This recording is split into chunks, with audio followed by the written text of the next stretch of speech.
Welcome to the Becoming a Principal podcast, a podcast for aspiring educational leaders. I'm Jordan. And I'm Matt. We are high school administrators in Ontario, Canada, and we're excited to share our experiences with you.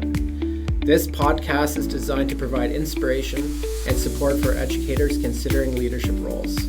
We plan to discuss a range of topics related to educational leadership to help you on your journey to become and thrive as a school leader. How you doing today, Matt? Great. It's a balmy one out there. It is hot. Eh? It is a little sweaty. But you know what? Before we get to enjoy that, we're going to throw some ideas around here. Yes, That's true. Yeah. Okay. So at the time of recording, we're almost done the school year, right? Yep. What do we got left? We got it's going to be 8 days. Okay. Is that right? Yeah. That's wild. Jeez, we should talk about that. That'll be coming up later. Yeah. We'll do a post off of that. But today we're going to talk about something we probably haven't talked about all that much, which is the cost of leadership. So I would say up until now, Matt and myself, being new to our roles, have probably painted a very rosy picture of what school leadership looks and feels like. Although we've talked about some trials and tribulations, but generally we seem very excited about our job. Would you agree with that, Matt? Yeah, and I think we paint that rosy painting, like you're saying there, because we like our jobs. We do. We love our jobs. And we are, I would say, definitely optimistic about the role. And we still feel great in June, so that's a good sign. Yeah. But there are definitely things that we need to explore, like in terms of the realities of being a leader and how it may be applied to us this year in our new position. So there was an Instagram post by Georgia Bulldog football coach Kirby that really resonated with me as I was watching it, and I shared it with Matt. And I thought it'd be important to discuss in our podcast because it does kind of go through some of the costs associated with leadership that maybe people new to roles might not be either ready for, prepared for, or have sometimes even considered. So what Kirby goes on to say is that great leaders need to accept certain costs of leadership. If we are to be honest and upfront about leadership, we can't ignore the true costs of leadership. He says that great leaders are willing to accept these costs. So the three costs that he mentions are that as a leader, you'll have to make hard decisions that will negatively affect people you care about. That's one. Number two, he says that you will be disliked despite your best attempts to do the best for the most. And number three, you will be misunderstood and won't always have the opportunity to defend yourself. These are some pretty big costs if you're going to be taking on a leadership role. And today we're going to discuss some of those with you. So the first question I'm going to pose to Matt, and we're going to kind of go through each one of those costs and talk a little bit about how that's maybe manifested in our roles here. So just to revisit number one, the first cost that Kirby mentions is that you will have to make hard decisions as a leader that will negatively affect people you care about. So Matt, do you have any kind of commentary experiences that you're able to share about that cost associated with leadership? Yeah, that's good. And, I want to preface it with, I always feel good about it when you put students first, right? Like, your decisions that you're making generally are affecting people in their careers or, it's affecting adults who care for students, and you're trying to mitigate like some of those factors, but there becomes a point where you have to make a decision in order to put kids first. And, I think about the time of year that we're in now, scheduling for next year. I remember a really great example as a program head, right, here at our school. Department program heads, create a first draft of the schedule for their department and schedule people into the courses. And, as math department head, you try to schedule people into courses that they're going to do well with and be successful with and work together with other colleagues well. And, you think that you put them in a position to be successful because students are going to be better off, right? The students are going to show up in class, their achievement's going to be greater, and that's my lens. Well, but not everyone's happy with that, right? Yeah. And that's just like a really easy example of the time that we're in right now, scheduling for next year. Absolutely. And just thinking that some people, again, I think you share your reason for it, you share your why, but that doesn't mean everyone's going to be happy with that. And they see that as something that is really negative that's impacting their career.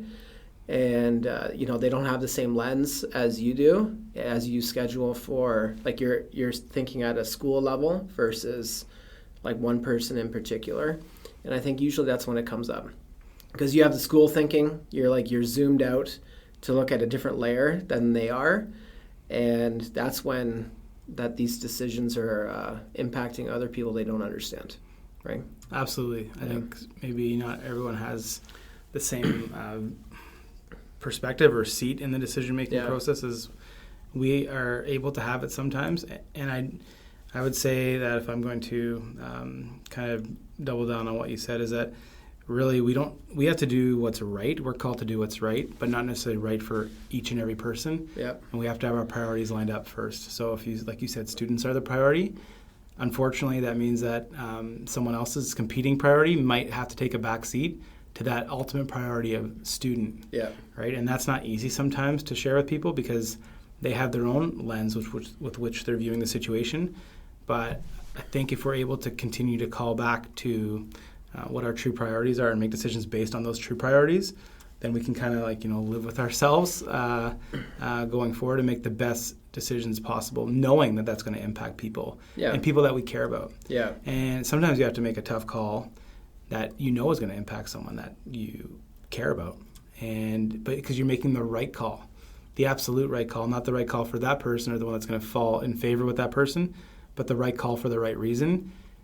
Unfortunately, that's going to end up impacting some people that you probably care about. Yeah, and it blows up in your face, right? Let's be honest. Some of it does blow up in your face.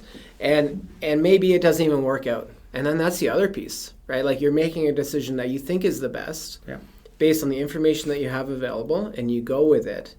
And then it still may not even work out, right? But I think you got to own it at that time. And really, there's nothing you can do about it. You're right. Right?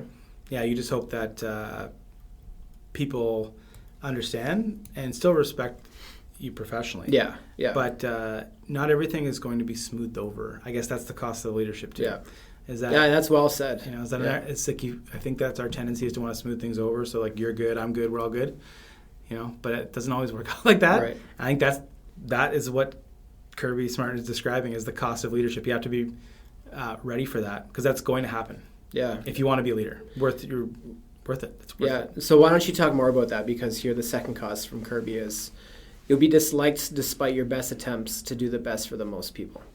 Yeah, I think again kind of goes into what we discussed prior, but there will be times where you're trying to make a decision that is good for the most people, but it'll be at the expense of someone else, and people will read into every decision that you make, and someone's going to not like the outcome of the decision that you had to make. But being a leader, you have to make a decision. You can't not make a decision. And I think that's probably where maybe people fall into a trap of thinking they just don't want to rock the boat or don't have to make a difficult decision because it's going to impact people. But in order to move forward, you're going to have to make decisions. You cannot avoid making decisions. And there are people that are going to be upset by your decisions at some point. And you have to be just ready to accept that. Yeah, I agree. And, it's unfortunate. And I think you said it well, like, you're not always going to leave that meeting or that interaction with them because, I'm still going to do that person justice and talk to them about it. I'm not making them a decision I know is going to impact them negatively or they're not going to be happy with it without speaking with them. But you just know that if you're upfront with them and you're honest and you present your why as you're making that decision, I think you can feel good about it when the meeting's over or the conversation you're having with them is over. But you have to understand that if you're making a decision at the students, you're putting students at the core of that decision, then you have to feel good about that too. And I would say even then, there are people that are going to be upset with your decision, even if you're putting students at the center. And you just have to accept that. Maybe you make a decision on, maybe a student consequence or discipline, and the family's not going to like it. But you have to still make it because it's just the right thing to do. You're called to a standard to make the best decision possible, and knowing that not everyone is going to like that, and you just kind of have to deal with it. It's a reality. Yeah, agreed. Kirby's put it correct. All right, you want to move on to the next one? Yeah. I like this one. And maybe we're both still experiencing this. And maybe we don't even know we're experiencing it, but it's out there for sure. So his third cost of leadership was that as a leader, you'll be misunderstood and won't always have the opportunity to defend yourself. Yeah, you know what? I think this comes up all the time, actually, especially when you're talking about students and student conflict with one another, and you're trying to engage a family, and it might even be talking about consequences of their student, and they're always concerned with, well, what's the justice, or what did the other student get, or why have you made the decision about the other student?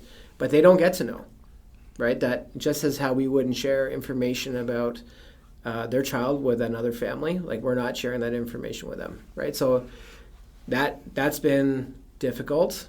And another way too is how you are trying to support students, and sometimes other people, other staff don't understand the moves you've made either, because they don't have the whole picture either. And it's just unfortunate because there's a lot of information that we hold that's really private and personal that we can't share with everyone, right? Which makes the even about staff and the decisions that you're making about some staff members in the school, and people just don't get to know the reason why. And we can't even share that they don't get to know the reason why. Like, really, it's a moot point for those people, and it's just what it is, right? Yeah, totally. I think that's a great point that you mentioned there about the confidentiality and not having. I think the key part to this one is not having the opportunity to defend yourself. Yeah. So I get that you're going to be misunderstood, but you won't have it. You're not going to have the opportunity to explain yourself either, right? No. Which is hard, because part of you probably wants to just explain yourself, because I think you and I have talked a lot about the importance of being transparent. And to the extent possible, I think we talked about that prior, that we should be as transparent, radically transparent to the extent possible. Mm-hmm. But that's the key term, like to the extent possible. And sometimes we cannot divulge or share everything about our decision-making or rationale. And even then, it might still be misunderstood. But when it comes up to that point, people don't always get to know the rationale. Right. It's just a decision, and they have to sit with it. And then they'll, can make some judgment on our, character decision making. So we're going to be misunderstood because, exactly like you said, we can't always share what our rationale is. Yeah, and sometimes it would make it so much easier, right? Like you're thinking to yourself, if I could only tell the parents this, or I tell another staff member that, I have this information. But really, you just got to eat it. And you just know that you're in this position, you've accepted this position, and this is just how it's going to be. And, I understand why people are upset sometimes.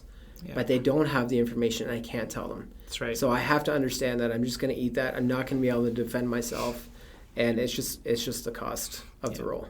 And explaining the rationale sometimes is just not actually, and sometimes you probably experience this, it's not even fruitful to move things forward. Right. So it's like, if I were even able to share, right, that might not even help the situation anyway. Right. So you got to eat it, and that is a cost. Yeah. 100%. Okay. Yeah.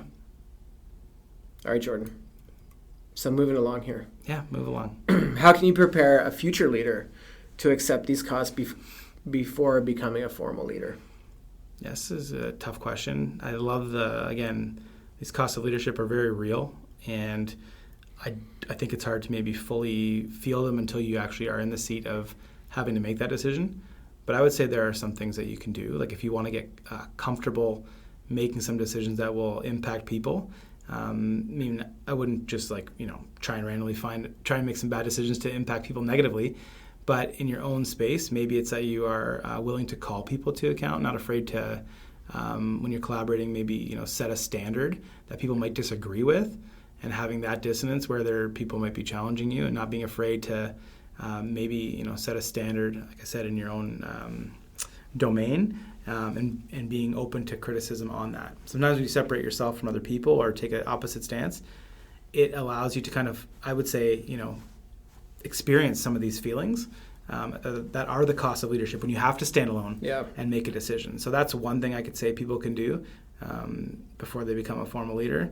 And then, the other few I think are, because you're not maybe in an elevated position of authority, might be harder to get, but I would say just start getting comfortable standing alone on an issue and not feeling like you need full consensus to branch out, and then feel what that feels like when there's some pushback, because that's what you're going to get right. when you become a leader.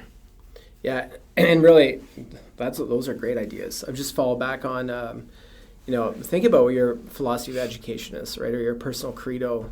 And I'm sure it's evolved over time if you're listening to this podcast too. And just think like, okay, how am I representing myself with my colleagues, with my teaching partners, with administration, and thinking about like, who am I putting first? And just keep those people in mind, right? Like, so for us, it's the students.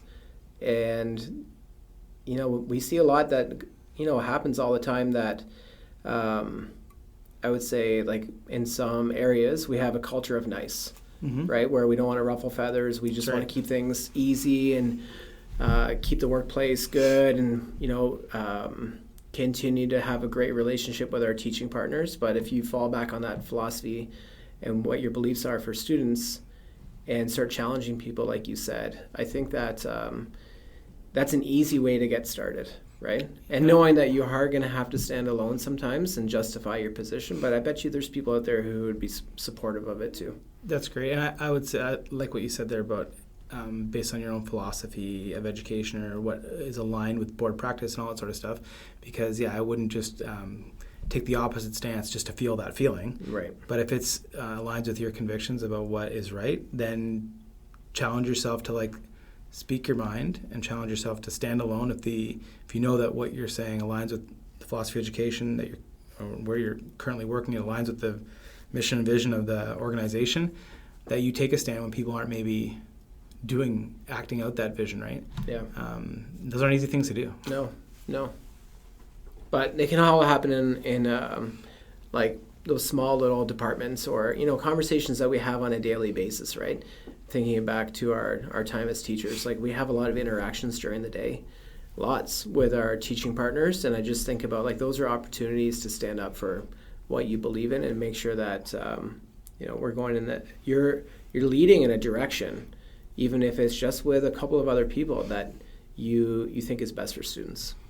No, I think those are good ideas. Yeah. I think I may have done that in my time as a teacher without knowing a few times. Yeah. Well, I'm sure you did too. For sure, yeah. And maybe we do without knowing. Yeah. And you see that. I think that's, also maybe a quality that we're seeking out sometimes in future leaders too. Are they willing? What are they? Right. Are they willing to stand up for what's right? Yeah. And how are they pushing certain initiatives, right? That's right. And bringing people along. All right. So last question I sort of have for you here we can discuss together. Having been in the role now, so yourself as vice principal, myself as principal, as administrators, do you feel differently about some of the decisions that our predecessors have made? And maybe, at the time you're I wonder why they landed on that, and maybe you were critical. I know I was, so maybe I'm speaking for myself. But then maybe you see that a little bit differently now that, the shoe's on the other foot. You're in the hot seat. Of course, right? That's an easy one. Yeah, of course you're thinking, because you're thinking that. Because when you're teaching, or, as we're both program heads, right? You're fighting for your classroom, and then you're fighting for your program area until you start to think about bigger picture. But you don't start thinking about that right away, right? So when you're thinking about, just your classroom, and then as a department, you're advocating on behalf of, as a department head, you're advocating on behalf of the rest of the teachers in your department. You don't necessarily see the full picture, fighting for more sections, fighting for smaller class size, money for budgets, space in the school, all those things we fight for. And then it's not that I was ever hurt over the decisions that were made, but you just think that's interesting. I wonder why they went that way, right?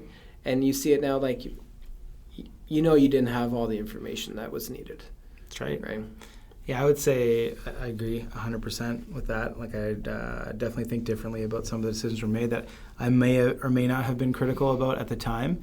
But even that, even more just the approach to situations. I think a lot about, how my predecessors have handled certain situations that are a specific type of situations that they handle a certain way. And I thought, I would have just done this. And then now that I'm in the role, I'm I see why they handle it that way. Because they were thinking a few steps ahead, and I was just thinking straight on. And I think there's a lot more layers to it, the more that you understand about the responsibility of the role and how you treat people. And I just see that there's always either more to the decision that meets the eye, or it's that the people make decisions quickly sometimes because that might not be high on their priority list either. Right. Like some people will come to me and think, oh, how could you make that decision? I'm like, honestly, that was like my 30th on my ranking decisions. I'm sorry to tell you, that was really low on my decision-making thing today.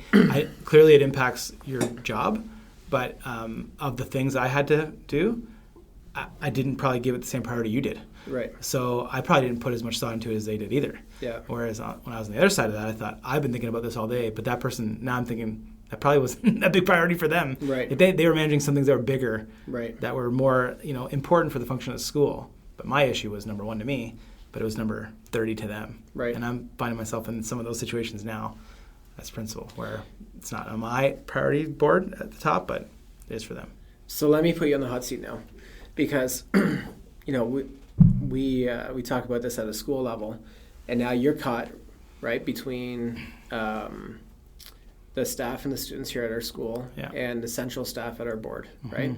And knowing that you're advocating based on our school, but how do you think about what you were just saying, with those people looking at a whole system view, right? And some of those decisions that have to be made there. Yeah, 100%. So sometimes I'll get a request from someone, and I just already know because of what we discussed at the central table or at the board office that like that's just not going to work, and it's already like a no, and it's gonna. It's just a decision I have to make. I don't even have a choice because I know that's it aligns with the mission and vision of where the board is going. So when someone asks, it could be just already a straight no. So there's no decision making at all. But then again, explaining that is not always easy. So you're right. You're kind of the intermediary between the two. We're mid-level managers. We're middle managers. Right? We really are. And yeah, you definitely advocate for your school. But if you already have the understanding that that's not going to be supported at, because again, like you are and I am, I think we're just efficient. Like I already know it's a no. Like let's work on stuff that could be yeses. Right. Because I already know it's a no. It's just doesn't align. It's a no. Sorry. I move on quick, whereas other people might not move on as quick because they've been holding on to something that they want. And it might be a big deal to them, but I already know I'm already like moving on to the next thing. Mm-hmm. So yeah, I'm definitely more shrewd than I probably ever thought I was going to be in terms of moving on from things. But I kind of I feel like I have to sometimes to get to the priorities. Mm-hmm. And I feel the quicker people can move on, the quicker we can get to the next thing. And maybe that's just my approach to it. But I do believe that the quicker people learn of something it's not going to work, it's not going to go, the quicker they can also move on. Right. So I try to move those things quickly for that reason. But yeah, we are stuck in the middle a lot. Because I do also advocate a ton for our school, like a ton. Yeah, of course. Because I believe in the people and their ideas. But I'm not shy about coming back to them with a no. Yeah. Yeah. Okay. But it's hard. It's not easy. It's the cost of leadership. It's the cost of leadership, man. It's totally the cost of leadership.